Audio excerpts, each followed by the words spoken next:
So essentially, we don't know much about what goes on with business behind the scenes. And Jon-Erik's one of the few guys I know that'll share some information, not necessarily numbers, but at least philosophies and a general idea of how business is going. So I always love to pick his brain. And now that he's no longer tethered to KTM, he can tackle a lot of other topics. Now, when he stepped down from KTM at the end of December of 2016, everyone was wondering what his next move will be. This is still a relatively young guy in his 40s, so certainly has a lot of knowledge and enthusiasm to offer.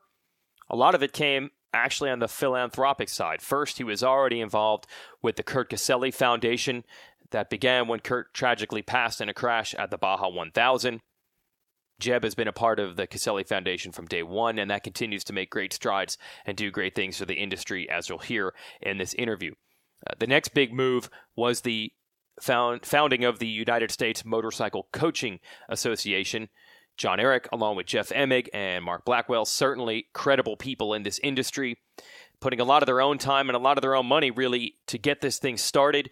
2 years later, it has begun. We do have certified coaches, but a lot of people now know what this is, but are also wondering, what's the point? Why are they doing this? Why do they believe that coaching is one of the ways that we're going to boost motorcycle sales and ridership into the future? Well, we'll let him explain that. But overall, this interview is really about spending an hour and a half talking to one of the most knowledgeable and articulate people anywhere in the motorcycle industry. And that's one of my goals for this show. That's why he was one of the first guests I wanted to get. I hope you enjoy this, a conversation with Jon-Erik Burleson. All right, we've got, well, you're Jon-Erik Burleson, but people call you Jeb, which I thought was an insult. I once heard from Stephanie Nutt at KTM. She kept referring to, well, we'll see what Jeb says. And I'm like, who's Jeb? She's like, Jon-Erik. I'm like, he's supposed to be the boss. You can't just call him by, like, initials, bro. You can't do that. That's disrespectful. But apparently that's all good. Well, when you got two first names and it's super long, like, it just, my parents thought it was a cool name and then nicknamed me Jeb pretty much right out of the gate. Just easier, quicker, and actually, I mean, we're motorcycle people, right? So there's a little bit of informality that just feels right too, you know? Yeah, I agree. And it's not, okay, now we could say that you were the president of KTM North America, and that probably gives people a vision of what you might look like if they're only hearing you on the phone right now, that you're a guy that wears a suit and you're 70 years old and you have gray hair and you maybe are from Austria. But no, it's not really the case. Like, you just look like any other guy that would take his motocross bike to the track. I feel that's kind of the KTM way. Everybody just looks like and acts like an enthusiast first. That's what I am. You know, I born into a motorcycle family. I grew up as a motorcycle guy, and I love everything on two wheels. I love bikes, mountain bikes, road bikes, motorcycles. I love everything with two wheels. And, you know, when you kind of grow up in that, is just, I needed to figure out how to pay the bills. So go to school, get a job, that kind of stuff. But when it really comes down to it, not super pumped that I do actually have a couple of gray hairs, but other than that, I'm just a regular motorcycle guy that's trying to make my way through it for sure. Yeah, so for folks that don't know, your dad is really one of the all-time legends, one of the all-time greats, a Hall of Famer. So he's 8X. Dick Burleson is a multi-time national enduro champ, and correct me if I'm wrong, but I think in those very early days, the sport wasn't quite so specialized. So I think he dabbled in even some moto and was pretty handy in that. Like, as far as an all-around rider goes back in that time, your dad was pretty handy. Did you plan on following that? Like, did you want to be a racer like your dad? Man, that's a tough one. First off, you have to have talent, which that skipped a generation. Oh, okay. So that would have been a challenge. But two, you know, I'm one of those guys that kind of wants to carve my own way, mm-hmm. and that's a tough one. You know, DB, he was, you know, the king, and mm-hmm. I want to say it was 70. I mean, I wasn't even born then, but I think 1970 or 72, something like that. You know, the Trans AMA Series officially turned into the AMA Series, and he was the top American. So essentially 1 year before it was the AMA National Series, he was the quote-unquote national motocross champion. Right. Then he started going enduros and 6 days. And gosh, I mean, actually in the 90s, he decided he was going to go Hobie Cat racing and went to Worlds there. And then something probably people don't know, he actually got into downhill mountain bike racing, and he has two rainbow jerseys for world championships. I think he did like plus 50 class at Mount St. Anne. Jeez. 2 years in a row and won world championship. So, yeah, you got to be a pretty special athlete to follow that path, which I am not that special of an athlete. So, you know, I just figured in order to enjoy my passion, I needed to carve my own path and kind of be my own guy and chase the business route a little bit. It was crazy. I saw your dad at the GNCC in Florida only a month ago, gnarly, rough sand track, and he comes in and he gave us all these notes on what the track was like and what sections were good and what sections were slow and which sections were fast. He's just still motoing down on gnarly sand whoops for 2 hours. Well, he turned 70 in February, and the picture he texted me was just a picture of him motoing in about 6 inches of snow. Actually, I think it was more like 12 inches of snow. So, yeah, that guy is ageless. There's no doubt about it. And the one cool part there's amazing parts about growing up in that kind of a family and household. There's some challenges too, because you see the shoes that are laid out in front of you and they look like a set of water skis. They're so big, and you just can't imagine yourself fulfilling those shoes. But on the same token, my dad, even at 70, he's going riding his dirt bike. He's just an enthusiast, and that's, gosh, if there's one thing I learned through the whole thing, it's just how awesome it is to spend time on two wheels and ride your motorcycle. It's just ingrained in me from day one. Just love riding and enjoy riding. And he still does it, at 70 years old at a pretty high level too. Yeah. I saw it in person again. So he was 70 by the time I saw him 2 hours skimming sand whoops. Jeez. So your role no longer is, I think this is a confusing thing. People know that you had stepped down as president of KTM North America, but I think that people assume, but he still works there. He's still involved there. But that really isn't the case. You're saying carve your own path. And to where you are now, you have a couple of irons in the fire. But I just want to correct people who wouldn't assume correctly here. It's not like you step down and you just still have a corner office at KTM and you go to that business and work there 5 days a week under a different title. You're doing your own thing now, correct? Yeah, and it is that carve your own path deal. I have this, you could call it a personality trait. You could call it a flaw. I like to think of it as a gift. I just want to kind of keep carving my own path and doing my own thing. And man, I had almost 21, about 20 and a half years, and every one of them was an amazing year at KTM. Back in the Rod Bush days, and then in 2005 when I took over president, we had some amazing challenges, and we overcame so many of them, and there were such great people along the way. It was awesome, and I learned a ton. If you add to that, the overall ability to ride motorcycles and be engaged and everything, it was just awesome. The same thing, though, that I think probably led to me being able to be successful in that role was that I just kind of got this, again, personality trait. I just want to do something different and kind of keep pushing it. And every time I feel comfortable, that's when I kind of feel uncomfortable. So you got to reinvent yourself, I think. And actually, really funny story. I bumped into a guy as I was making the transition, and he's an office furniture guy. And he asked me, he goes, "Man, why'd you do it? Why did you leave the dream job?" And I was like, "Well, I just feel like I need to keep pushing myself and keep growing. And I fall in love with things, and I want to keep my passion engaged. And I really wanted to be able to own the businesses that I worked in.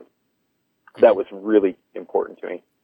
And he looked at me and he goes, "It's kind of funny because you really don't think of the office furniture sales guy as the guy that's going to tell you a lot about business." He said, "But the funny thing is, if you're buying furniture, your business is probably doing well.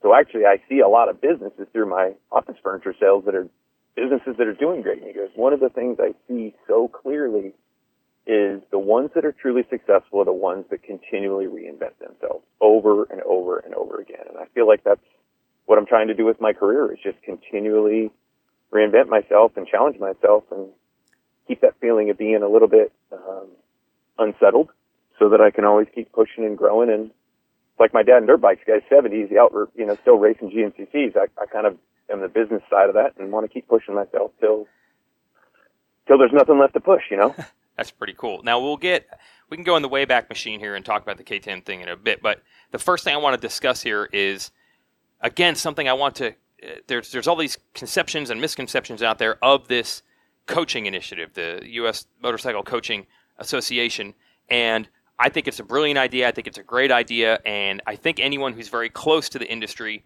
people that made a living in it like you did and like myself, to me it seems very obvious the need for this. and I'll let you explain it. But I also hear all these people say, well, who's making money on this? Who's getting rich on this? There's got to be some conspiracy theory out here. What's the real point? To me, the real point is it's to make it easier for people to get on motorcycles and buy motorcycles and make this industry healthy and vibrant. But I guess maybe because you've had so much success, maybe people are having a tough time assuming that you're actually doing this almost philanthropically just for the good of the sport. People are trying to figure out who's going to get rich on this coaching thing. So just explain where the genesis of that came from, because to me that was like the first big thing I saw you involved with, that and the Caselli Foundation, as you made the transition. Well, I mean, let's put it out on the table. From a business perspective, I'm a pretty aggressive person. Okay. So I totally understand that people would think, hey, this pretty aggressive business guy is going to do something out of the goodness of his heart. They probably have some doubts. Right. You know, I'm passionate about motorcycles. It's everything I've done, especially as a parent. You know, I have my ups and downs and the goods and the bads, and it just has always felt like whenever I can kind of combine up motorcycles and my kids, it's just like that's the one thing that I can almost always get right. It's you know, we've had a lot of different experiences, and I got 4 kids, and I really love that time with my kids, and being able to take them riding and see them grow and see how it changes them as people. And as I was thinking about making my transition, you know, I'm 44 now, so you think about things a little bit differently, and I've totally recognized that I was pretty aggressive and, you know, get out the way, I'm going to do what I got to do to be successful type of attitude. And as I started getting into my 40s, I started recognizing, gosh, you know what? If there aren't those that look after the industry and we're all, let's say, predatory about our behaviors in business, what are we going to be left with? So it kind of all started coming together around being a parent, kids, and also recognizing that the sport wasn't as healthy as it should have been. And, you know, me as a dad, I also recognized I wasn't the best guy to coach my kids. So I started looking for somebody to help coach. And, you know, sometimes I'd have somebody that they were just there for a couple months because that's when they had their downtime, had 1 or 2 that didn't work out for a couple different reasons, and landed on, at my 7th coach, I landed on Nathan Ramsey, and he was awesome. And my kids loved him, especially my 2 younger boys, just loved working with him. And it was like, man, this is awesome. And then he got a job at KTM, and I was back searching again. And I started thinking to myself, man, if it's this hard for me in the role that I have to find a coach to coach my kids, holy crud, I wonder what it's like for, you know, for somebody that's not in the industry. And that's when we just started digging into it, and thinking about, well, maybe there's something more here, right? And then, you know, the other thing, probably people don't realize how much information the OEs, meaning the motorcycle manufacturers, how much they have. We know so much information about average age and experiential things and, you know, what their average household income is and all this different stuff.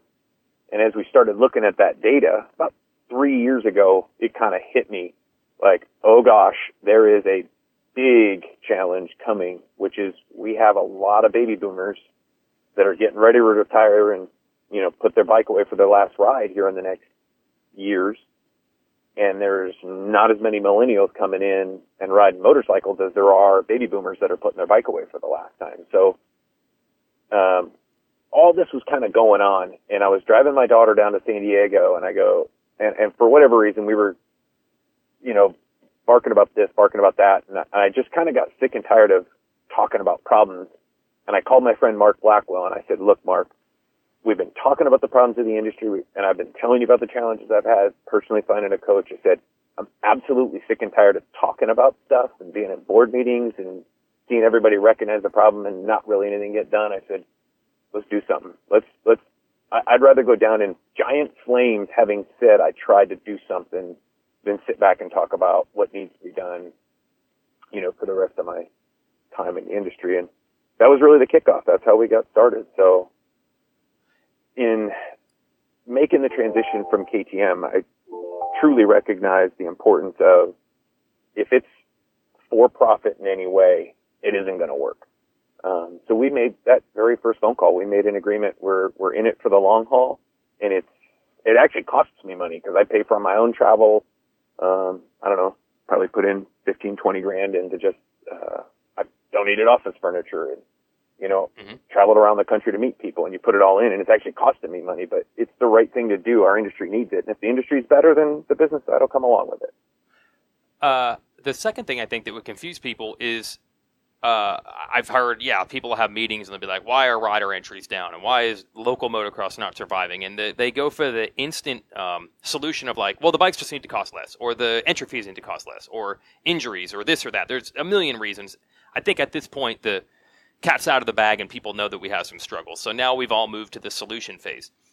So the fact that you identified coaching as a way to potentially help the industry is, again, in my mind, I think, spot on, because a lot of other sports already have this model and they've had success with it, but maybe not everyone is aware of that. So what led you to think, okay, it's not making motorcycles cost $1,800. That's not the only solution, the best solution. This coaching thing could really be the best way to apply my time to try to help the industry. What led you to that discovery? Was it just your own experience there with Nathan Ramsey and your own kids, or was this something else you studied?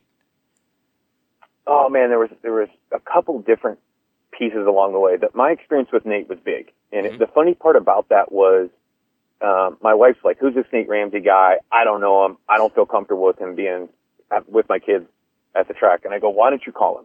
So she calls him up, and he starts telling her about him coaching football, him coaching basketball, the background check he had to go through, and the coaching experience that he had and what he learned in the coaching clinics for football and basketball. My wife tells me, hey, this guy's good. Boom. So it was like, okay. First important step, my wife wanted to understand what was behind this guy that said he was qualified to do what he was going to do. That was really, really the very first piece of it. And then, what I like to do is we started benchmarking, started looking at other sports, skiing and snowboarding. We looked at cycling. We looked at high school mountain biking, talked to a bunch of local high schools, and just started kind of picking away at what the challenges were. And then, my friend Mark Blackwell, in the brilliance that he has, he even went one step further and called up Northwestern University, Kellogg School of Business, and said, hey guys, we'd like to pay you to do a study about millennials' viewpoints on motorcycling and what would, potentially make it better. So we went from anecdotal story type stuff on my side, and plus we heard a lot of other stories around, to benchmarking with some of the really good coaching structures you have around skiing and snowboarding. And the interesting parallel there is basically every street in America is a riding platform for you and your motorcycle. Skiing and snowboarding, they got pretty big problems like global warming, right? And they've got climate change issues. And so they're having to reinvent themselves. And if you think about cost, it's pretty doggone expensive to go spend a weekend at, a big resort in the mountains. But for some reason, taking your kids to learn to ski and snowboard is viewed as a vacation. Teaching your kids to ride a dirt bike is viewed as a chore. So we reached out to some of the friends of friends at U.S. Ski and Snowboard Association. A whole group of us took a trip to USA Cycling. We looked a lot at what Mika's doing with high school mountain biking, and kind of bridged it all together, and is like, look, if we can just provide some basic certification and then create a connection platform for people to find a coach, that's going to be ultimately what we do is we try and provide a base level certification.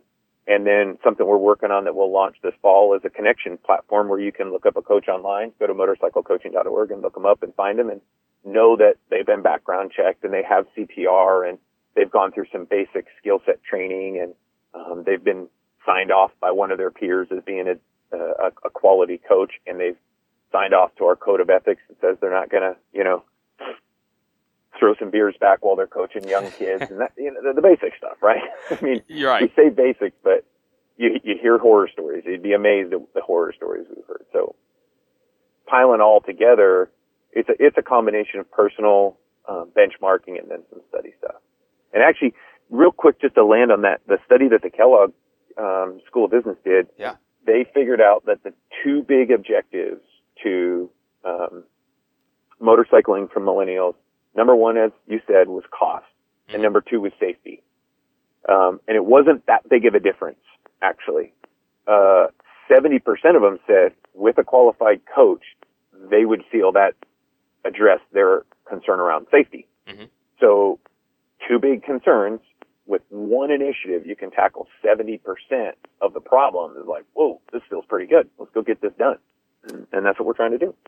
Yeah, and this sport is weird because I can't even believe it's worked out almost on accident in the past. Like, this is pretty much how the path has to be. You happen to have someone in your family that had ridden motorcycles and basically introduce it to you and become your de facto first coach. Because any kid could pick up a soccer ball and figure out what to do with it. But you can't load up a motorcycle and do maintenance and even put gas in the thing or even get to where you're supposed to go. You cannot discover that on your own. So we've had this model for years. Your dad, he doesn't have to be 8-time national enduro champ, but your dad pretty much has to know something. It's crazy, actually, that it's worked out as well as it has with all the obstacles. Like, I didn't get a dirt bike till I was 23 years old because my parents didn't want me to. So I'm telling you, when I bought my first bike, I'm like, how do you even get this thing up the ramp into a pickup? And people are like, well, you got to put the stand next to the ramp and hop up on the stand. How do you know all this? So to me, it's an idea that time certainly needs to come, or we're going to basically say if you don't have a person in your family by chance to teach you this, you're out. Because, I mean, the obstacles are massive.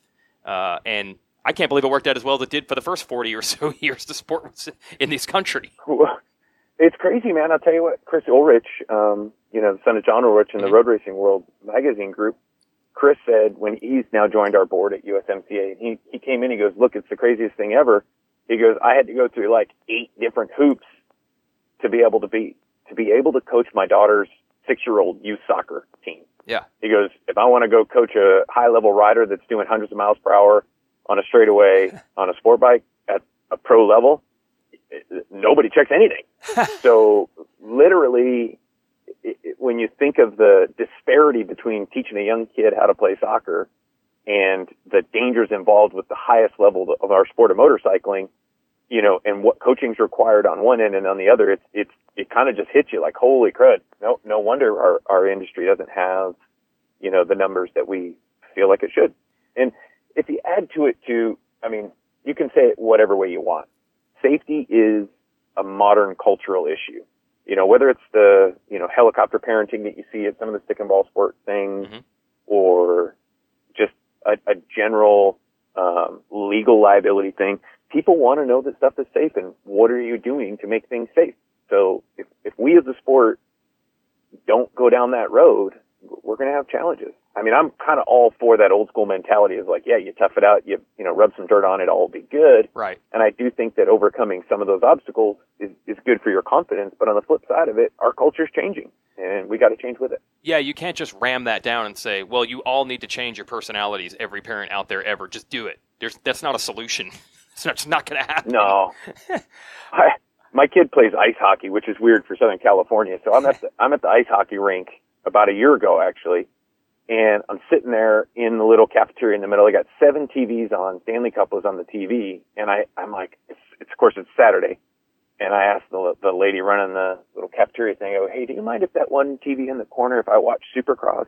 Like, I don't want to piss any dads off or whatever. Mm-hmm. She's like, shh, don't tell anybody. Let's go over. And we put Supercross on. And all these dads are going crazy, hockey dads, going crazy for Stanley Cup and all this. And I go over in the corner and I'm watching Supercross and kind of minding my own business. And probably should have been paying a little more attention to my kid on the hockey rink, by the way. But we'll leave that for another time. But did he have a coach? So I'm watching. Did he have a coach? He did. So I was comfortable. Yeah, exactly. You didn't have to, really. Yeah. Yeah. So I'm sitting there in the corner watching Supercross, hearing all the stuff, and the game went to intermission, and the Supercross goes to a commercial, and I kind of sit up and look around. Shoot, there's like 7 kids around me, all under the age of 10. They're all super zoned in watching Supercross. Uh-huh. All the moms and dads are watching Stanley Cup, and this mom sitting next to me says, oh, I'd never let my kid ride a dirt bike. That's so dangerous. Mm-hmm. And I look at her and I'm like, we're at a hockey rink. Like, what are you talking about dangerous? Like, my poor kid has gotten beat up playing, just beat about, let's call it, playing hockey more than he ever got on his dirt bike. What are you talking about? So it kind of struck me, it's just a funny story about parents' perception. Hockey's in their mind, they got a coach, they got safety equipment, they're safe. Dirt bike, yeah, that's for the crazy guys, and the dangerous guys. So we got to change that.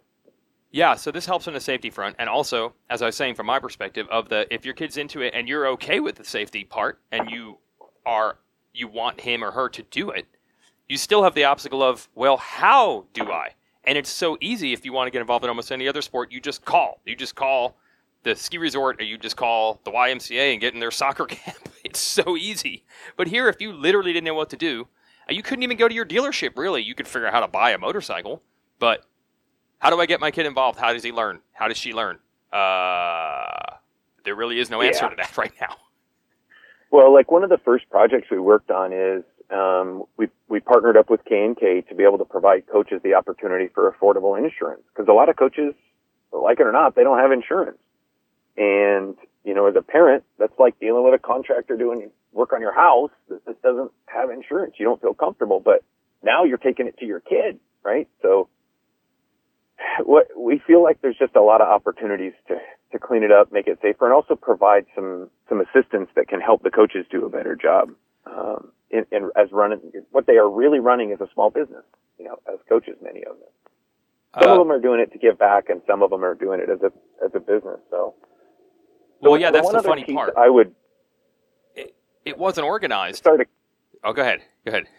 Yeah, I mean, I don't mean to cut you off, but yep. The one other part that I want to make sure we really stress too is, I think through everybody's life, and one of the things, going back to that Nate Ramsey experience, my kids were learning how to be young adults, you know, teenagers, in a better way, in a cleaner lifestyle way, because of the influence Nathan was having on them.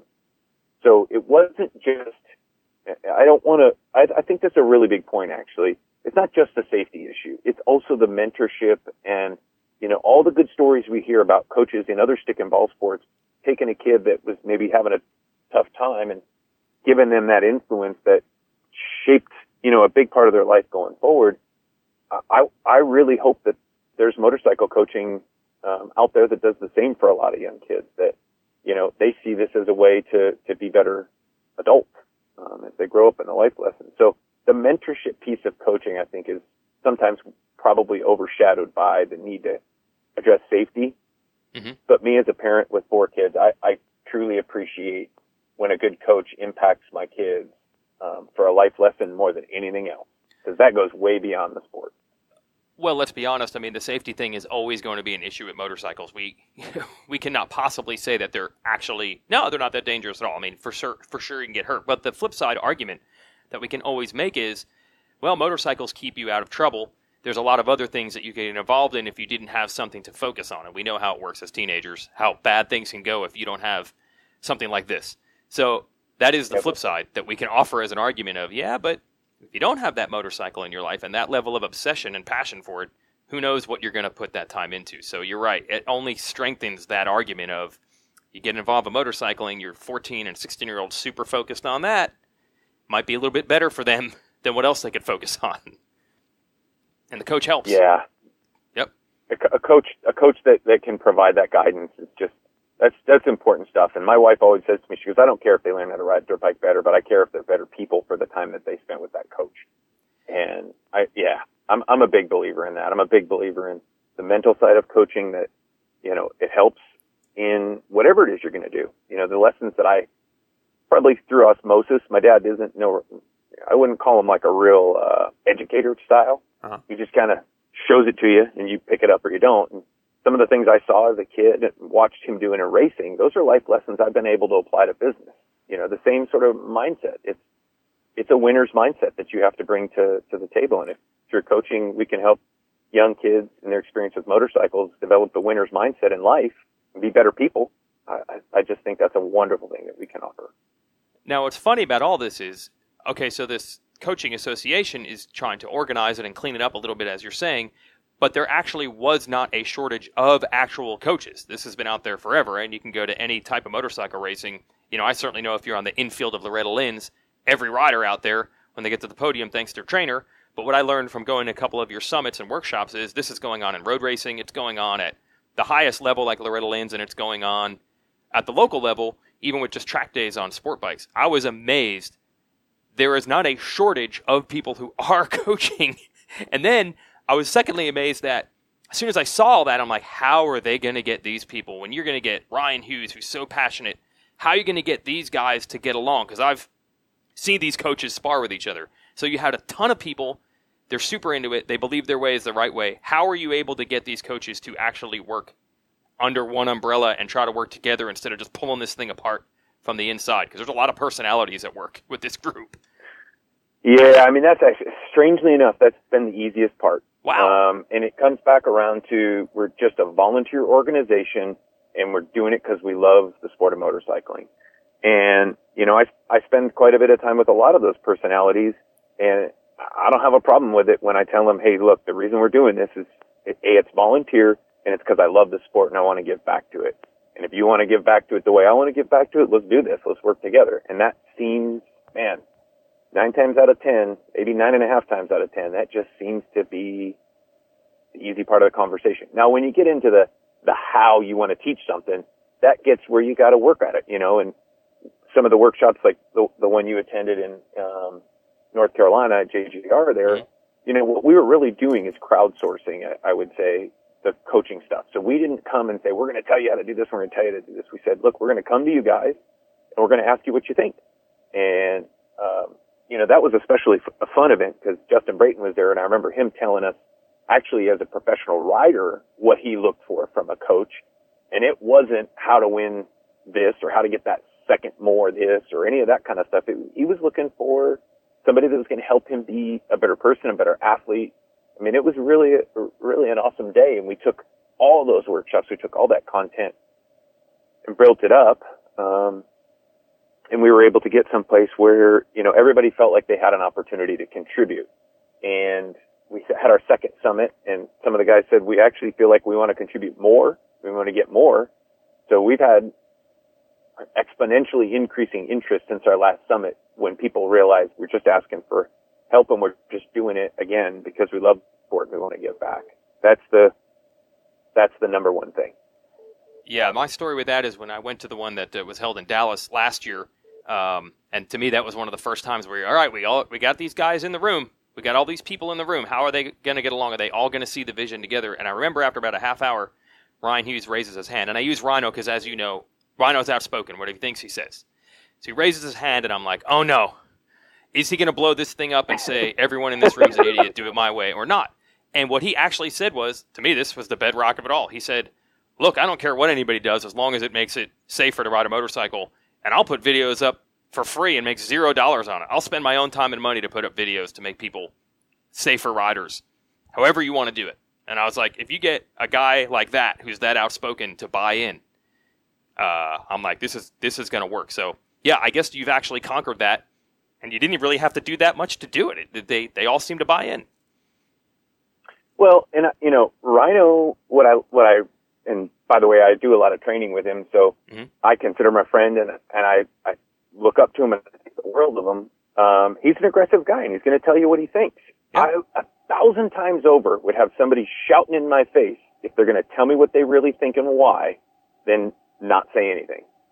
Because then I know what I got. And when somebody is that aggressive about it, you always have to sit back and go, there's a reason for that much emotion.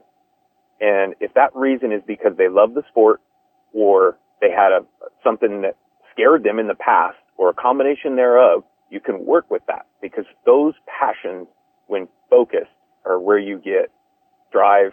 That's where without passion, I don't know how you get anything done, quite frankly. And so if you can drive that passion back to, again, we want to grow the sport and make it safer. By doing that and keeping that alignment, we see that really seems to be the easy part.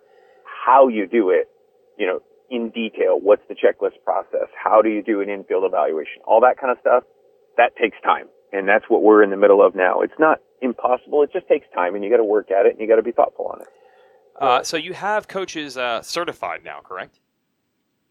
Yeah, we've got, today we're at about 25 that have gone all the way through the process. Mm-hmm. We have about 200 in what we call the funnel that have started the process. Mm-hmm.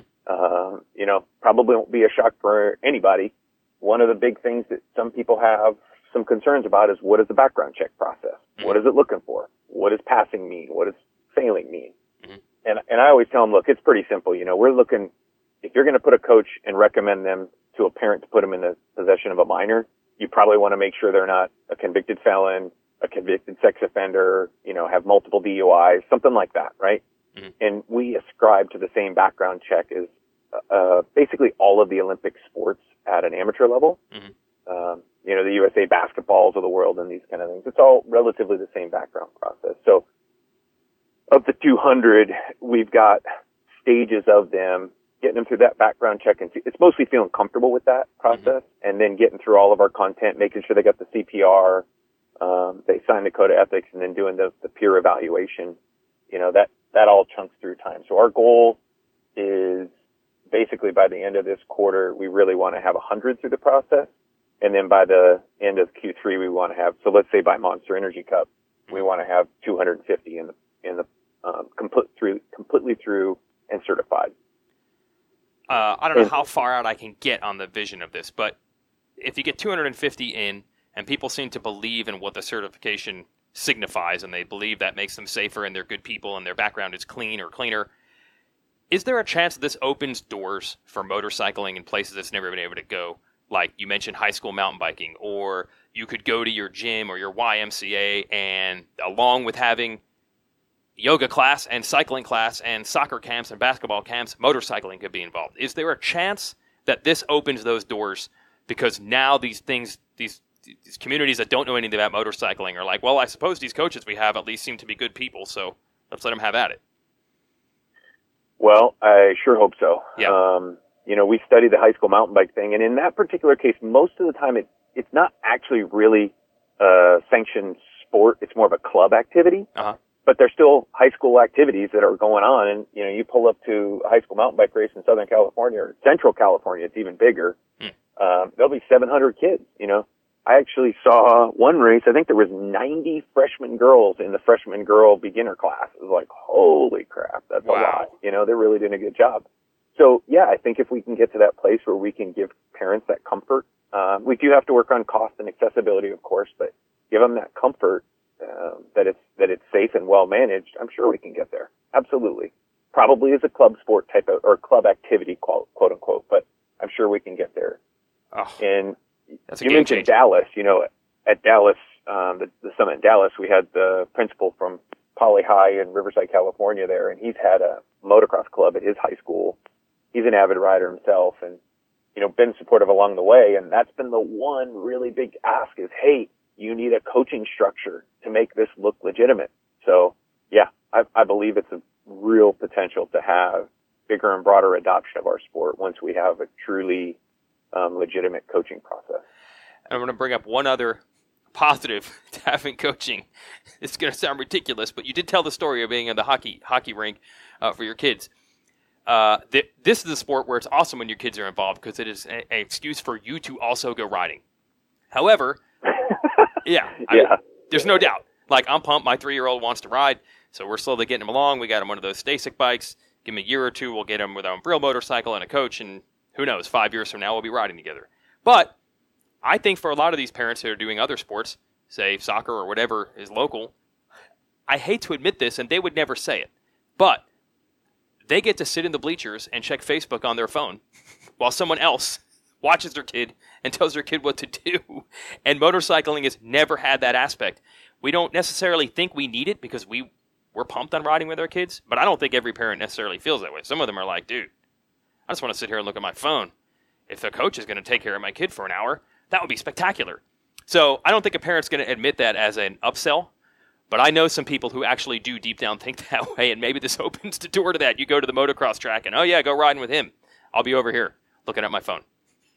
I think it's a help. I'm hoping they're using their phone to take pictures and videos of their kids riding and all that kind of stuff. But the truth, like in my particular case, when I was had my kids working with Nathan Ramsey, dude, I had a job. Like, I had to work. And it was not possible for me to put all that time in and take them for a 4-hour session and be there the whole time. So I had to drop them off. Oh, wow. Right? Really? And yeah, absolutely. And I've always searched for coaches. My dream world is they pick them up at the house, they take them to the track, and they bring them back. And I've gone through and had 7 different coaches that at different times have done that for us. Wow. Of course, I pay for it, and I'm happy to. But can you imagine how much more track time my kids got? Because it didn't have to wait for me to come home. And, you know, it's hard when you're in the industry and you're working all day and you get out let's say you get out at 6 o'clock and you've been talking motorcycles all day long, and then you're going to go to the track, and it's not super easy always to get all that energy to go be a coach for your kids. So yeah, it's significantly improved my kids' ability to get on track time. And I go all the way back around to the phone call that my wife had with Nathan Ramsey, and it was like, I want to make sure this guy's legit if I'm going to be leaving my kids with him. Yeah. And his process of certification in football and basketball was what convinced her. So hopefully we can aspire to that same standard. Jeb, that was so far out of my realm of what you could possibly do that I had not even considered. Oh, someone could come to your house, bring your bikes to the track, and you wouldn't even have to do it. Yeah, that's mind-boggling. That's a game changer. Well, and think about it from a coach's perspective too. Charge more. You know, the more the certification process sticks, yep, this can legitimize the business that they do. You know, one of the things that, kind of a funny story, you know, when you're at the manufacturer level, a lot of times agents are kind of the enemy. And I don't want to say that personally, but just their job is to get more money for their athletes, and your job is to maximize the economy that you can get out of the relationship with the athlete, right? Yeah. And through this journey, you know, we reach out to Bob Moore at Wasserman Group and said, hey, I'm not used to this type of communication, but I'd love to come tell you what we're doing. And it was a great conversation. Jake Zemke was there. He does some work for him too. And one of the things that we kind of found out for them is they said, hey, one thing that's really represents for us is that for their athletes, when they're done racing, this is a legitimized business opportunity for them. And the more that the certification stands there, you know, we keep talking about the benefits to the rider, but what about the benefits to the coaches and the opportunity to have a legitimate business? And, you know, maybe you are picking up kids, you know, in my particular case, I wanted them picked up my house and I'm willing to pay for it. You know, if that whole economics can work and it's valuable, this can be a legitimized business for coaches as much as it is a value to, you know, the broader community of riders. So that whole circle, I think, is where this thing starts grabbing traction, is when we can provide value that coaches feel like they can have a legitimized business being a coach after racing and do good and feel rewarded by bringing more riders into the sport. It changes the whole perspective on coaches too. I mean, the industry, I think, sometimes doesn't respect, to your point earlier, there's coaches everywhere. They're all over the place. Yep. As an industry, I feel like we underrepresent the value that they bring. So I'm hopeful that through this project, it's not just the kids and the new riders, that the coaches also see benefit out of it too. Yeah, I mean, that's just an absolute game changer if you can offer that. Yeah, for some people, I mean, time is money, and you cannot make more time. You cannot make more time. But yeah, I would spend double or triple the amount to be like, okay, this is literally the difference between my kids being able to ride or not being able to ride. So I'll pay for it, bro. You got it. So, but you're not going to do that with just anybody. So yeah, you have to unlock it with this program. Yeah, it's great. Yep. Now another thing I know that you were involved in, and Kurt Caselli was a great friend of so many racers. I got to spend a year hanging out with him when he raced JNCC in the East. It's the greatest guy ever, the coolest guy. I always say there's a certain category of riders who you would not even believe they race if you just talk to them, because they're so not ego, not competitive. And he's one of those guys, like, you would just hang out with like your buddies, and you could hang out with them for hours and not even realize, wait, you're a professional athlete who like is one of the best in the world? What? That's how cool he was. So when the sad and unfortunate and very tragic passing happened in Baja, yes, there's always an outreach and there's an outcry and there's support and even foundations. This happens a lot when these unfortunate situations happen. But I feel like this Caselli Foundation has gone way above and beyond what most of these foundations have done. It's going stronger than ever. There are tangible benefits. I just saw the medical mule that was donated to the GNCCs just last weekend. This thing has really, really taken wings, really, and taken off. And I know that you were actually one of the main people involved with that. So I guess that's one of the big projects you have going on these days as well. Well, in that particular case, you know, it's not as broadly philanthropic to the whole universe, let's say. It's a personal responsibility that I have. Mm-hmm. You know, when Kurt passed away, it was on my watch. And there's nothing I can do to change that other than, I can't change that, but the only thing I can do is how I react to that. And in my own particular case, all I wanted to do was be able to work with the family, Sarah, Nancy, Carolyn, and some other people that I felt, had the same challenge, had the same drive, and like Little D and Auntie and Christy and Lindsay and all of us that work on the board. We're just all there to do right by Kurt's name, which is a very different philanthropic place that you come from, because when you say the Kurt Caselli Foundation, you're using somebody's name that passed away in a racing incident. You better doggone do a good job, and you better take that real serious. So I think we all do. Sarah, Nancy, Carolyn, they've all been great. We've given out scholarships to kids that have been, successful amateur racers that wanted to go on to college. That was a passion of Kurt's, to help people like that. We've done, like you talked about, the safety mule that was donated. Little D's been a big, big part of, overall just keeping that, the front end of that, of the foundation really alive, and making sure we're always staying engaged on safety activities. And we've recently, contracted, David Como and his wife Rhiannon. David's out there checking all the hare and hound courses, looking at course markings. We're changing the way that even courses are laid out in hare and hounds to make them safer for all levels of riding. Just being able to be part of all that stuff, it feels great, but it's a greater responsibility than any other philanthropic thing I've done, because it's somebody's name that you're working with, and that's a heavy weight to bear for sure. Yeah, it just seems like it's very easy in those first couple of weeks or months for people to be fully on board and fully committed. But the real measure is, what the foundation is still doing years later, and it doesn't seem like there's been any drop off at all. Again, it seems like it's actually, if anything, stronger than it's ever been, which is, the real goal is to have a legacy here, and that part's been accomplished. This has not been like, oh yeah, remember that thing? No, it's at the forefront, perhaps now more than ever. So that's impressive, the time that you guys must be putting in to make that happen.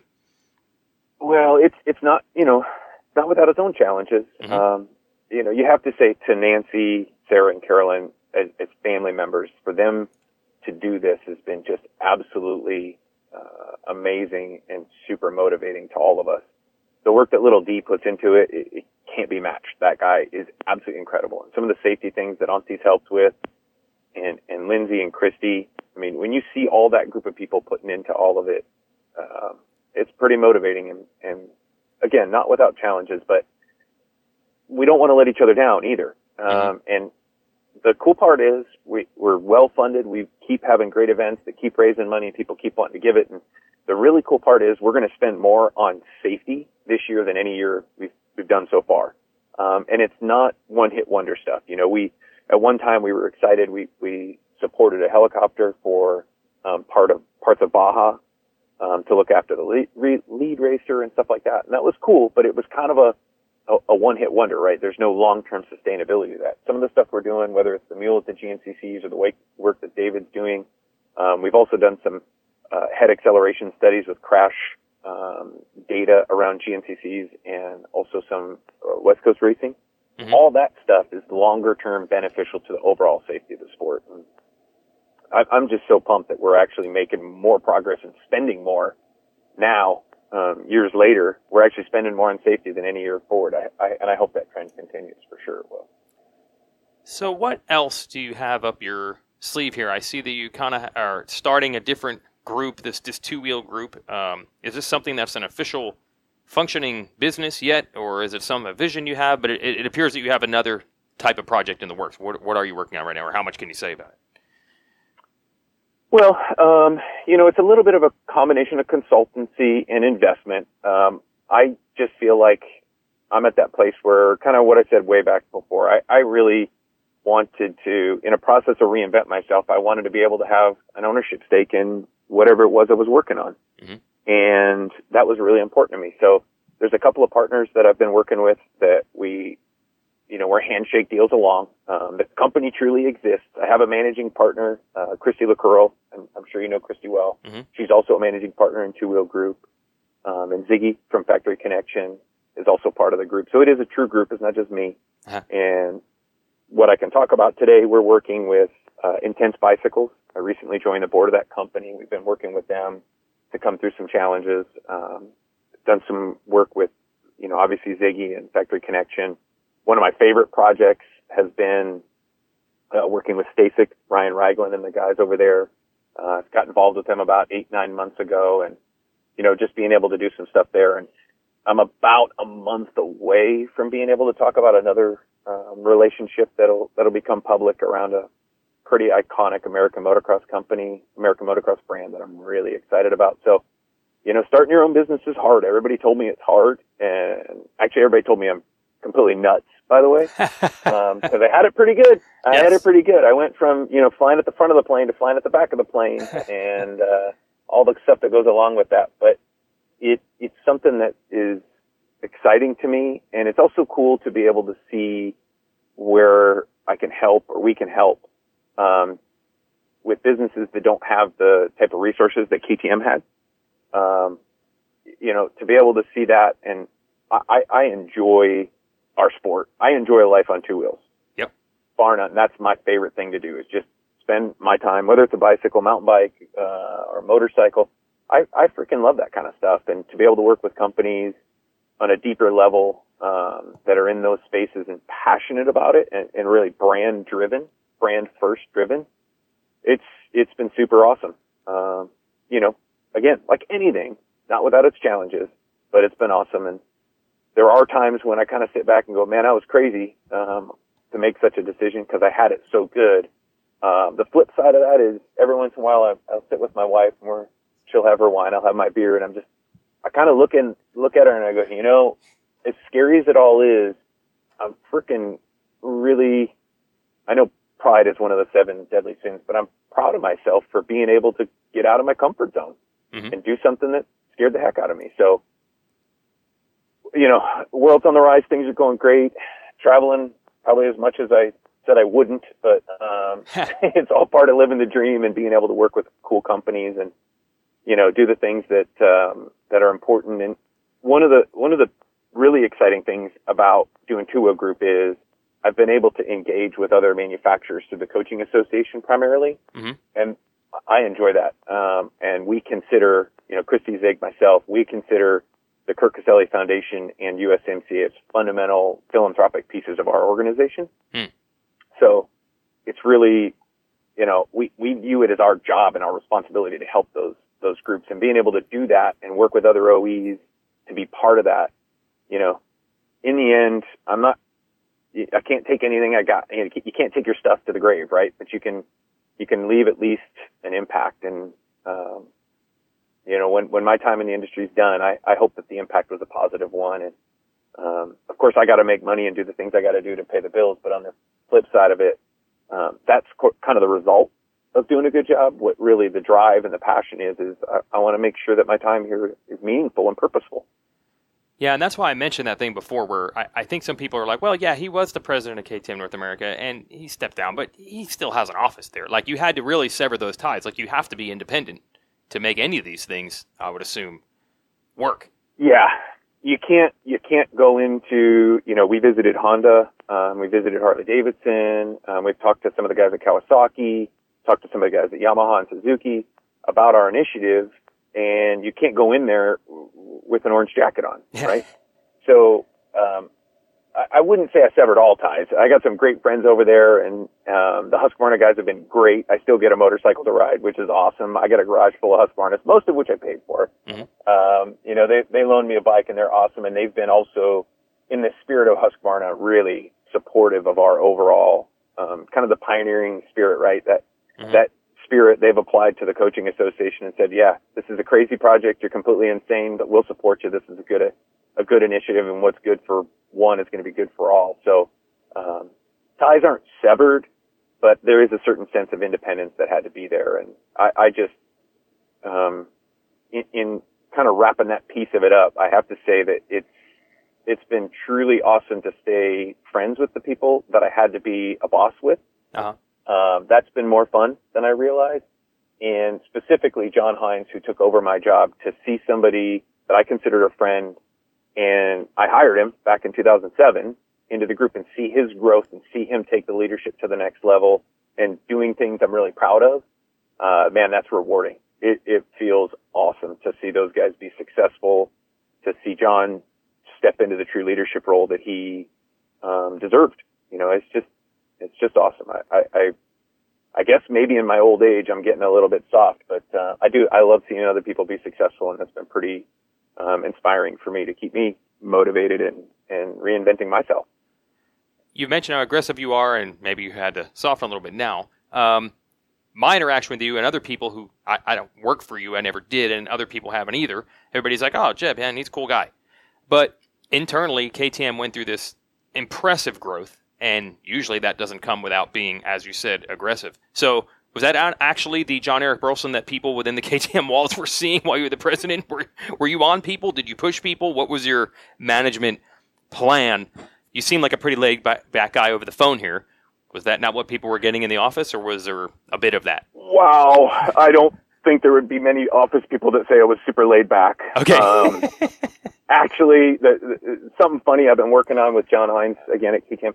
We've been working on a little project. We love to talk about management styles around championship mindset. I love that stuff, you know. Mm-hmm. I love asking somebody like, you know, Marvin or Ryan or Jason, hey, how are you guys evolving your career, and what can I learn to run business like that? So I'm a pretty aggressive guy that way, and we were working on some personality assessments here actually just real recently. Mm-hmm. And apparently I have a very extreme personality that doesn't normally fit in the group. So I try and be a good dude, and I think that's because I'm a motorcyclist through and through. But in business, yeah, I get pretty worked up, pretty intense. To me, if it needs to happen, it needs to happen now, and it needs to be at 100%. And I get kind of frustrated, you know, when people do something. Well, when you do something passionately, you know, that's why probably I get on with Rhino so well. What I love is passion and a drive for excellence. If you're just kind of okay being okay, it really irritates me. Probably more than it should. In the business world, I really like to see pushing and going places where other people were afraid. And I'll tell you one thing that I learned through that whole process is if you're going to be aggressive, you better be okay to strike out every once in a while, because failures are going to come, and it's how aggressively you react to it that really, you know, marks the long-term game. So wrap it all up, land the plane, so to say. I don't know that too many people would say I was a really easy to get along with guy. Probably pissed a lot of people off along the way. I hope I didn't burn any bridges, but I definitely did what I felt like was necessary to be, you know, to win. And I was actually, maybe one more comment about that and that whole championship mindset stuff that I love. Mm-hmm. You know, when I think about winning, you know, I always try and balance it, because I have 4 kids and I don't want them to just be predators in life, right? I want them to be aggressive, but on the same token, winning is super important to me. And I want to teach them that winning is super important. It's the question of why it's important. And winning is not about who you beat. It's how hard you push yourself to be better and better and better and the better version of yourself. And that's why I do what I do. That's why I try and reinvent myself as often as I can. That's why I'm driven and passionate about what I do, and why I want to win. I want to win because I want to continually be better at being me. I want Jeb to be a better version of Jeb every day. And hopefully that doesn't come across, you know, I don't want to beat somebody down and rub their face in it. I want to win because I want to be a better version of me. Yeah, and it's a common thread that I'm getting. I had Ryan Dungey on the show last week, and you know, he said he's actually not as competitive of a person as people think. He never went on the track really looking to smash any of the other riders. It was more about, well, if I have a problem, that's on me to fix myself. It really was independent of who else was on the track. And everybody I've talked to recently, same thing with Aldon Baker. Heck, I talked to Ricky Carmichael down in Daytona, and he was telling me mind-blowing stories of how worried he was every year his contract was up that he would not get a good ride the next year, which is complete insanity. But I've noticed, and it's almost unfortunate, everyone gets into this dream position, whether you're the Supercross champion like Ryan Dungey, or you're Aldon Baker, who's trained 15 of 17 champions or whatever it is, or you, who's running KTM, at KTM, making this meteoric rise. I think people on the outside, or you as an 8-year-old kid, would say to yourself, well, you've got it. You could not possibly be in a bad mood ever because you've reached the heights that everyone would want to reach, including you yourself. This is a dream scenario. But if you're in that scenario, you can't enjoy it to that degree. You can't take it for granted. You can't rest on your laurels.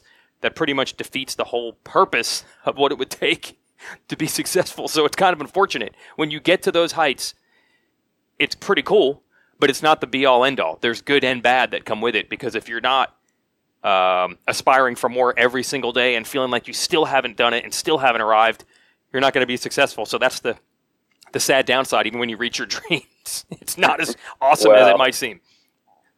We had a lot of great years when I was at KTM, had amazing times, amazing results. And I swear to you, I felt like every day I was getting fired. Like I was just like, I swear I did. I don't know why. I just felt like I was. And, I felt like I just needed to continually be better. We had actually kind of a funny story. We had a Christmas party a couple years back, and my Christmas speech, we all called it the unsettled speech. And it was crazy because I talked about, the need to be unsettled and how you gotta have that. That fire has to be burning so hard. Like I have this actual fear. I don't like celebrating. I feel like as soon as I start celebrating a win, somebody's taking something from me where I could be getting better. Like I don't like celebrating at all.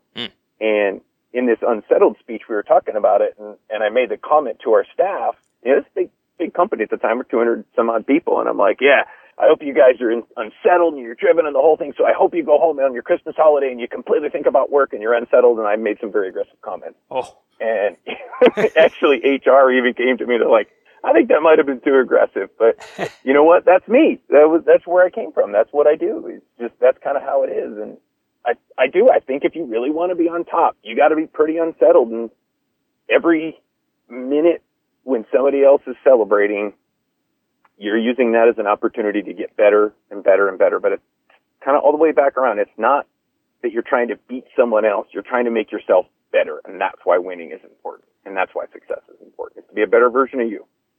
Yeah, and my bosses, they get accused of it all the time. I mean, it's not like the Loretta Lynn's program or GNCC or RacerX itself is struggling and just trying to get off the ground. These are no longer startup businesses. So I think on the outside, people are like, man, why are they so aggressive? Why do they try so hard? It's good. It's there. It's established. You're fine. But that's just not, you can't, as soon as you turn that off, that's what got you there. That's what made the thing successful. So I've just noticed this common thread, be it Carmichael or you or Dungy or my bosses with successful programs. You can't, it's like you can get to almost maybe 75% belief that you've made it, but they never get to 100. And it makes it look insane on the outside, but you almost need to be a little illogical about it. If you look at the numbers, you'd be like, did it, done, got it. Can't look at it that way. Yeah.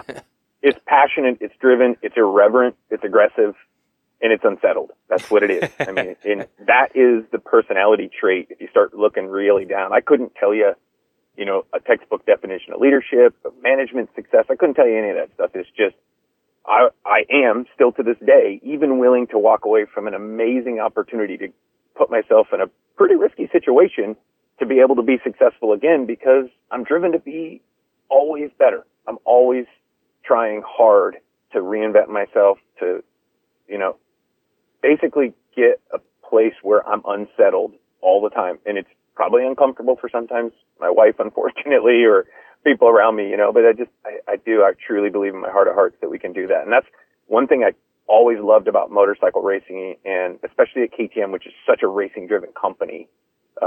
There's this connection. The way the company is run is the same as the way you would run a race team, which is the same way you would race as a racer. It's just this aggressive mentality. And I think that's why I know that's why they are successful. And I know that's why they're going to continue to be successful. One thing that's always confused me, maybe you can help here. We all know that all the manufacturers here in the U.S., they have a global boss somewhere. They're Japanese brands, or they're, in this case, an Austrian brand. And I don't know if anyone at my level even understands where that breakdown comes from. So KTM, they get phenomenally successful in many aspects. Selling bikes, the bikes themselves get better. The success on the racetrack gets better. And even the brand, in many ways, just starts to look sharper. Everything from the ads to the look, everything seems to get better at all around the same time. But I can't find fingerprints on, like, is this the North American group doing this? Is this Austria and the North American group is just benefiting from that? And that's the same question you'd ask if Honda had a better mousetrap and better success. Is that Japan or is that the U.S. or is it? So can you even, in vague terms, perhaps even explain how that part even works? How much is Austria and how much is what you were doing? Austria is the mothership, Mm-hmm. and everything comes down from there. You do what you can for your market, right? But Mm-hmm. You can't make an amazing subsidiary from a lousy headquarters. It won't work. Mm-hmm. So, you gotta take your hat off to those guys, what they're doing, I would tell you that I feel that company's really interesting viewpoint is they see themselves as a global player. Instead of having regional success points, they truly see themselves as a global brand. Mm-hmm. And I think that's been super impressive. And if you look at, some of the articles that you'll read from Mr. Pirer, as an example, just his visionary viewpoint. He's got that visionary viewpoint. He's always running to be ahead. And then you add that to the personalities of a Pitt Byrer and a Hubert Trunkenpolz, and even the design firm that they work with and the agency they work with, Kiska Designs, Mm-hmm. Gerald Kiska.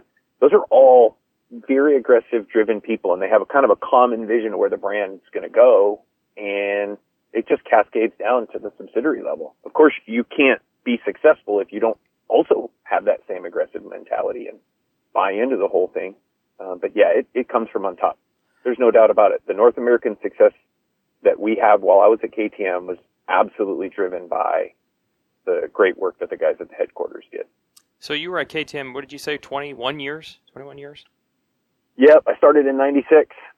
I started in 1996, and a wonderful friend and mentor and doggone near a second dad to me. His name was Rod Bush. He hired me up and pulled me out of my basement. I was going to school full time, married, by the way, living in my parents' basement, not necessarily the coolest thing. And Rod called me up and said, I want you to work for me. And, rest is kind of history. 1996 through now is massive for KTM, and I want to obviously give Rod Bush his credit. Since I happened to work on the East Coast and KTM was mostly Ohio-based at the time, I think KTM was maybe more talked about and more respected in some of my circles than it might have been if I was out in California. People where I was working in West Virginia, I'm originally from New Jersey, they loved the guy. And in that type of riding in that area, the KTM was already pretty successful. But to get all the way to the heights of Supercross and to have this base in California like they do now, that was a long way off. So was there a time that you can see like, wait, this is really taking off, or something that changed? Because what a massive transformation this company made. And a lot of it might have been Rod's influence on things he was planted the seeds for. But is there anything you saw like, yeah, this is when we started to change, or this is when we started to get it? Because the results on the outside are phenomenal in that time frame. There's a couple of milestones for sure Mm-hmm. in there.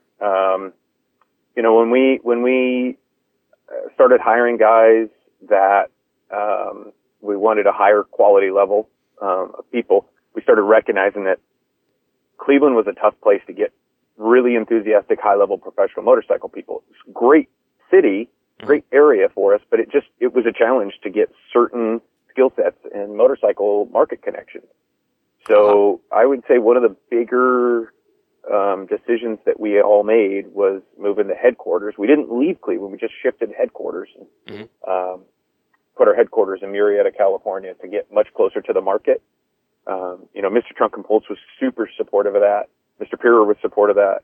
And it was one of those decisions that we made at a very difficult time that I'll remember it forever. Hubert Trunkenpolz was at a dealer meeting, and we all talked about it, and we said, we're going to move the headquarters. This was like 2008 when financial crisis is like seriously hitting. Yeah. We're like, yep, we're moving our headquarters to Southern California. We're going to the heart of the market, and we're going to conquer. So if there's ever one really seminal moment of change, I think that was probably the biggest one along the way. As I say, as a subsidiary level, you're always enabled to make decisions by the support that you get from headquarters. And I have to say that was always amazing.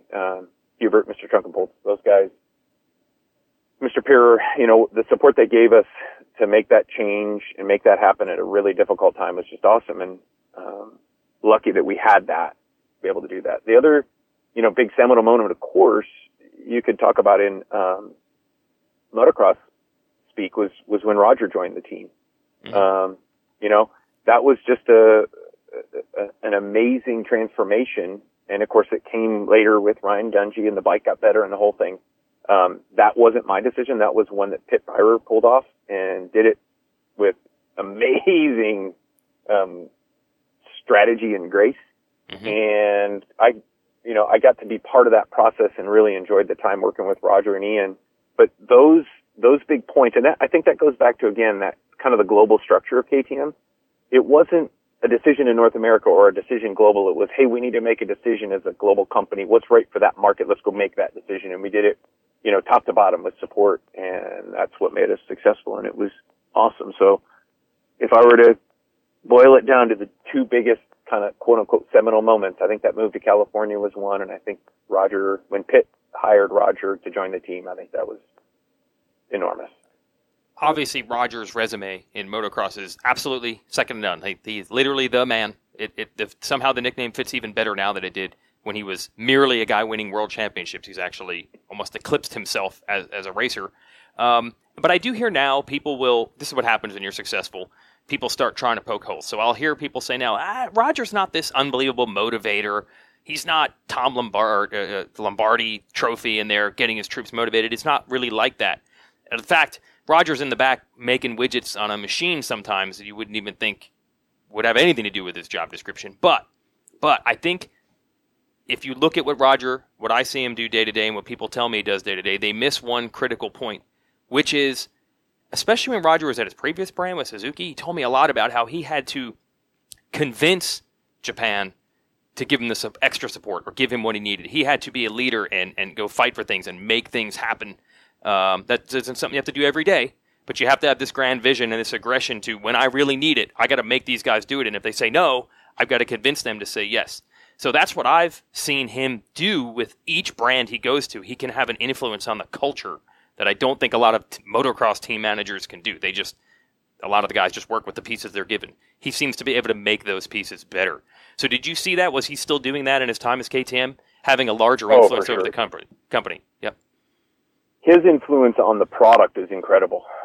He pushed the company globally to make a better motorcycle for Supercross and motorcycle. Mm-hmm. Supercross and motocross. And,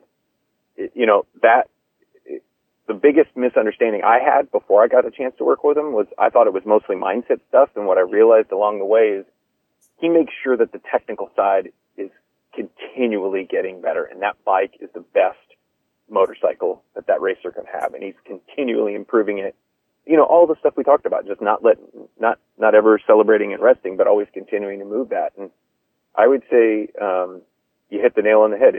He would drive globally, whatever company he's been at, even probably back to when he was a racer. Mm-hmm. He would drive to build a better motorcycle, and that's really foundational. And that's why I think when Pitt convinced him to come over to KTM, it's a real seminal point for KTM in North America.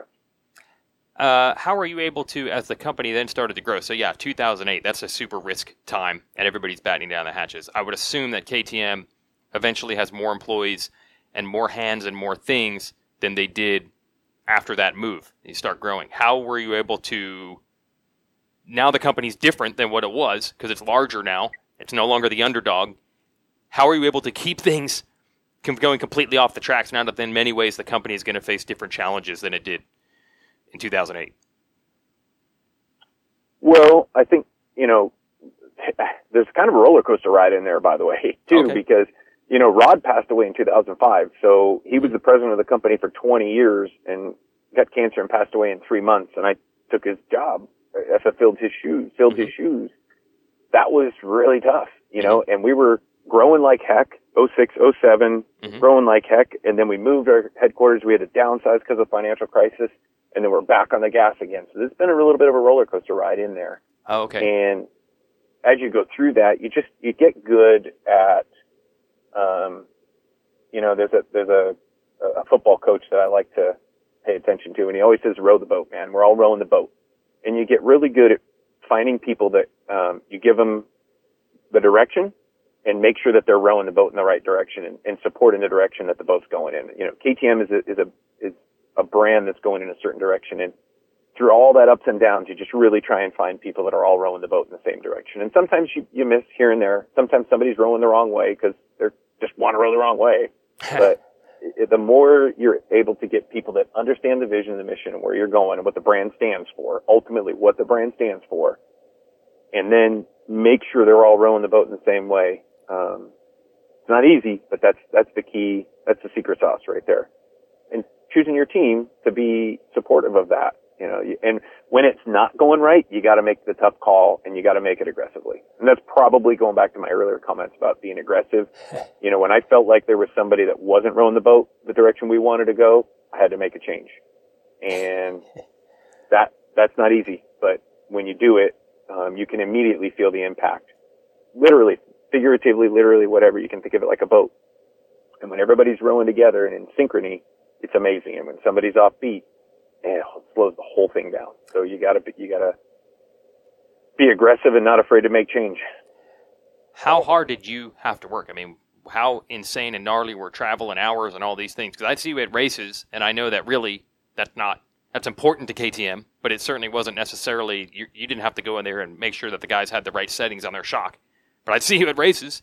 So what kind of time were you putting in, especially when you had ascended to the presidency? Was it out of control? Let's say the last 5 years, I would average 30 to 35 weekends traveling to races. Mm-hmm. And I was probably 2.5 to 3 months if you aggregated it a year in Austria. Wow. So it was a lot. Yep. It was aggressive, but That's probably less than, so then literally probably less than half of the days in a year you were actually not on the road. Between the Austria time and the racing time, probably less than half the days you were actually at home. Well, it's funny now because I've got a little more of my weekend time at the moment, and my kids are kind of like, who are you, bud? What are you doing here? It's like, and I didn't really realize how gone, I didn't do it because I was like, I want to get out of here. I want to go do this. I just did what I felt like I needed to do, and kind of looking back on it, it was probably a little aggressive how much travel I did, but I think that's what you got to do when your parent company's, 9 time zones and 6,000 miles away. You better go visit them. And when your companies are ready to race brand, and there's races going on all throughout the United States, and we had Canada as well, you better go to the races.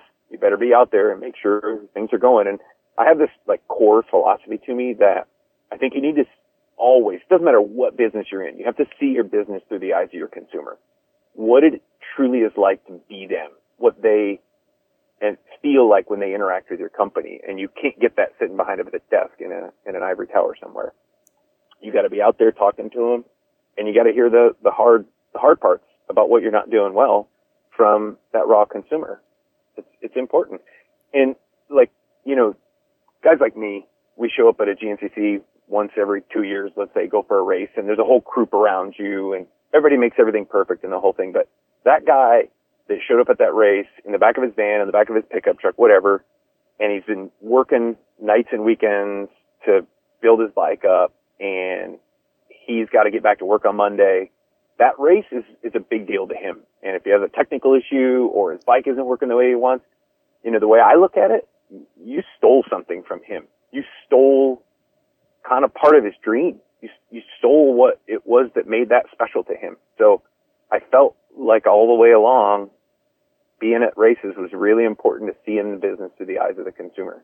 Otherwise, you get one step removed, and it just becomes numbers on paper and percentages and all that kind of stuff. And you lose the fact that these are real people that really love your brand, that really love the sport, and they really love what they're doing. And it's your job to make sure that they're having a blast doing it. Yeah, well, that's impressive because you could have easily, if you didn't have that passion, decided, well, I got a racing department. They've got that handled. So, yeah, that was you putting that upon yourself, basically, to say, nope, I've decided that I need to do it, even though it doesn't say on a piece of paper here that I have to go to 30 races a year, but you had just decided that was for the best. And if that took a lot of travel and sacrifice, you were just willing to do it. I think that kind of sums up that aggression that you're talking about. That's impressive. It was never something where I felt like I had to. It's just, right. I just did it. It was like, this is what I do. This is who I am. Yep. This is where we are. This is what we're going to do. Yep. One other story, I remember Davey telling me this one from, I think, your dealer show years ago during one of your speeches there, where you had described, a motorcycle shop. And it goes back to this coaching thing, and that's why I want to bring this up last. you grew up in the sport. I grew up as a fan of the sport. I ride. This is our job now. So we understand things so easily. We go into a shop. We know what all the brands are. We know what all the products are. We know how it all works. We know the lingo. We have that all. It's the first thing we're thinking about every single day. So we can speak this language so easily. But I'd heard one time at the dealer show you had said, like, man, if a wife walks into a shop saying, I want to buy a birthday gift or a Christmas gift for my husband, she's going to be relatively clueless. And you've got to embrace that. The motorcycle industry in many ways, the motorcycle shops, all of it is like a, if you don't know, this is our little secret. Get out. If you don't understand it, you're a dork. So I feel like many of the things you've done is to embrace the, look, if you're an outsider, we will help you. You don't have to have been born an expert. You don't have to have been born with your dad as enduro champ to get into this and like it and understand it. We need to remind ourselves that not everybody's an expert like us, or else we just have the same pool of people forever. So is that a philosophy of yours? I just remember hearing that story, and I'm like, it's true. The motorcycle shop is not like going into a store or the mall where anyone will help you with anything. It's almost like if you don't have a clue when you walk in, it's going to be a little intimidating. So is that a philosophy of yours? Just be nice to new people? Well, I'm married, man, right? Yeah. So I don't know what it's like in your house, but I'm just a realist. I'm not going to tough guy you. I'm going to tell you any financial decision in my house, I got to get approved by the boss, which is my wife. Mm-hmm. And I think a lot of other guys have that same scenario. Mm-hmm. So I think I started on that journey recognizing the influence that the wife had on the guy buying. That was where I started that journey. Okay. And if the wife walks in to a dealership and she's not treated well, that guy's not going to get support. That's where it started, right? As I started going through it, and I had a daughter, and I saw how she was treated in different ways all along, her journey, it became clearer and clearer to me that we were not very welcoming, as an industry and as a sport to new riders, especially to female riders. It's just something we got to be way better at. Half the population is women, and according to all the data I've heard, there's more women making head of household money than men now, and there's more women getting college degrees too. So, we gotta figure it out. And I guess I owe that a lot to my very strong-willed wife and a lot to my daughter, who's just taught me the importance of seeing, the full gender circle from a consumer perspective all along. And I think to the new entrant, male or female, walking into a dealership, walking into a motorcycle dealership to buy a motorcycle should be like the most amazing experience ever. For the guys that are close to me, they know I love Porsche. I think it's just an amazing brand. I love everything about it. When I go to a Porsche dealership, I haven't bought too many cars, but when I go to buy a car, it's so freaking awesome. I love every minute of it. Mm-hmm. And I feel like it should be the same. When you buy a motorcycle, it should be the funnest day of your life. And when it's not, we got to get better. I think it sometimes feels a little too transactional, a little too intimidating. It should be the freaking funnest day of your life. Second only to riding that motorcycle. Buying that motorcycle should be a damn fun experience, in my opinion. And being coached along the way, same. It should be an awesome experience all the way around because it's an awesome sport. Yeah, it's just tearing down a lot of the barriers that people like us could easily forget exist. Because once you know how to do it, all those barriers are gone. Once you already own the bike, once you know how to load the bike, ride the bike, once you know your dealer and you're super tight with him, all those things just fade away. But impressive on your end. I mean, if anyone could be a lifer and have forgotten all those transactional pieces, it's you. So I'm just glad we've got someone like you that actually recognizes this and is helping. Because, you can't take it for granted, man. You can't just assume that, he learned at 5 years old. His dad taught him. He knows what parts he needs to buy. It's just not that simple. If we want to grow, it's not, at least.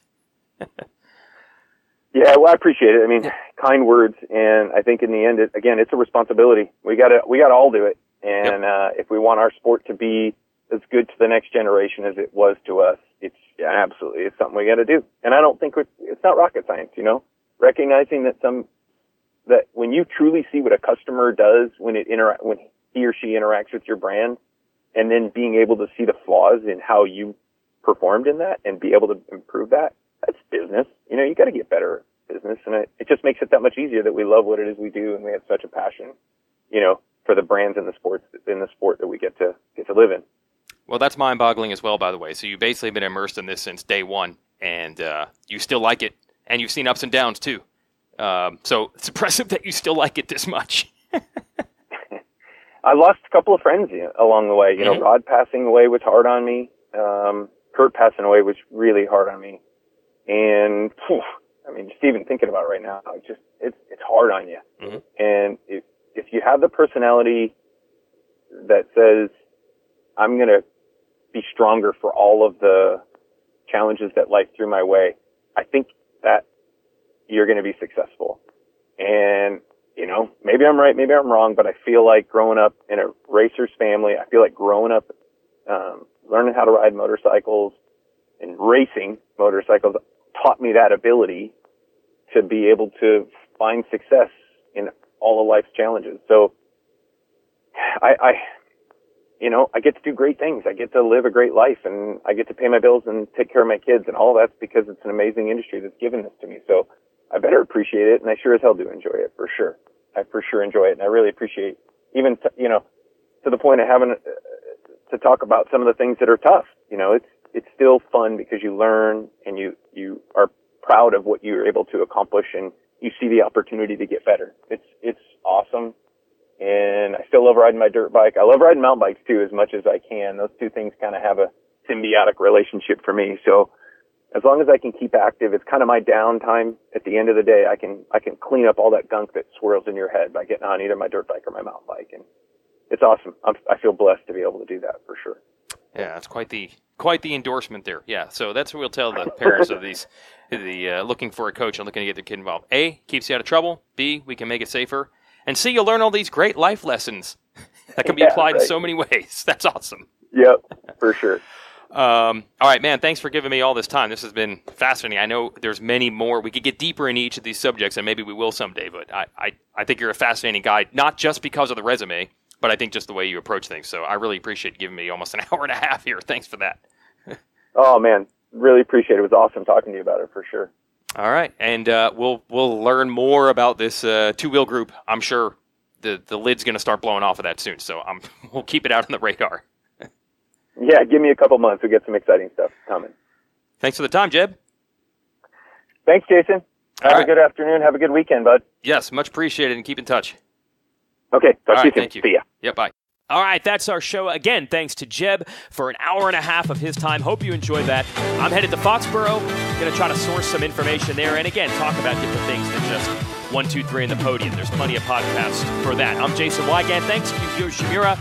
This is 63 years of research and development in four-stroke exhaust systems. If you've got anything pretty much outside your lawnmower that needs a cool exhaust system on it, Yoshimura's got you covered. That's yoshimura-rd.com.